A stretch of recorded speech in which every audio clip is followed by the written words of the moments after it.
Salut, moi c'est Dora Muto, je suis journaliste et auteure d'un livre qui s'appelle À fleur de paix, le premier livre sur la maladie des hyperballonnés qui ont le microbiote à l'envers. J'ai écrit ce livre parce que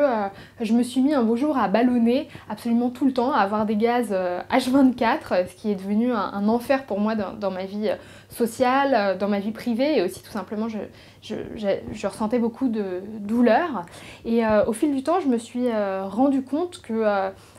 en 10 ans d'errance médicale, parce que ça a mis beaucoup de temps à trouver le diagnostic, je me suis rendu compte que j'avais une maladie du microbiote, qui sont les milliards de bactéries et de micro-organismes qu'on a dans les intestins, et que j'avais une maladie qui s'appelle le SIBO,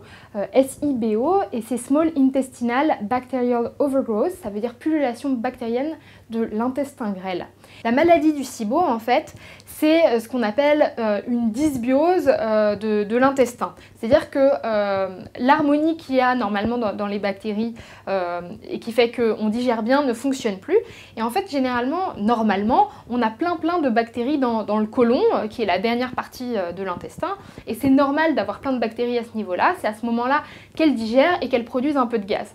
Bon, le problème, c'est quand ces bactéries-là, elles sont dans l'intestin grêle, c'est-à-dire qu'elles sont beaucoup plus haut. L'intestin grêle, normalement, c'est l'endroit où en fait on digère les aliments, c'est-à-dire que les aliments, les nutriments passent dans le sang, et c'est-à-dire que c'est à ce niveau-là que, en fait, qu'on est alimenté. Sauf que quand on a des bactéries qui sont dans l'intestin grêle et qu'elles n'ont rien à faire là, premièrement, elles abîment les parois de l'intestin, ce qui fait qu'on n'a plus assez d'enzymes pour digérer correctement. Et ensuite, les bactéries s'attaquent aux nutriments beaucoup trop tôt dans la digestion et créent des gaz à un endroit où elles ne devraient pas en créer, ce qui crée tout un tas de problèmes et un ballonnement absolument constant.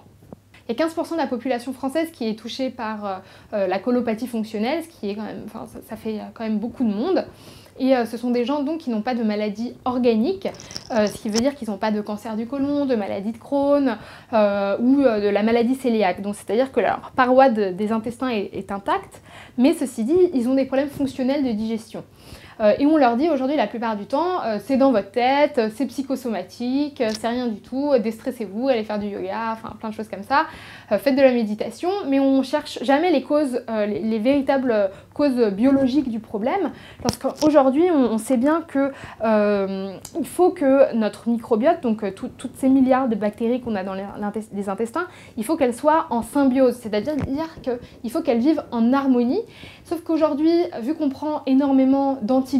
et qu'on a une alimentation en ville du moins relativement malsaine, cette harmonie se brise et du coup on arrive dans un état de dysbiose, c'est-à-dire que l'harmonie qui règne entre toutes ces bactéries et qui nous aide à digérer est rompue. Et c'est là qu'il y a des maladies qui apparaissent, qui sont des maladies que je pense être des maladies de civilisation, comme le SIBO, qui font leur apparition et qui font souffrir énormément de gens. Les gaz, les ballonnements, c'est extrêmement compliqué à gérer au quotidien, et je me suis demandé, une fois que j'avais le diagnostic SIBO, comment gérer ça, comment faire au mieux. Alors une des stratégies, c'est de prendre encore des antibiotiques, c'est ce que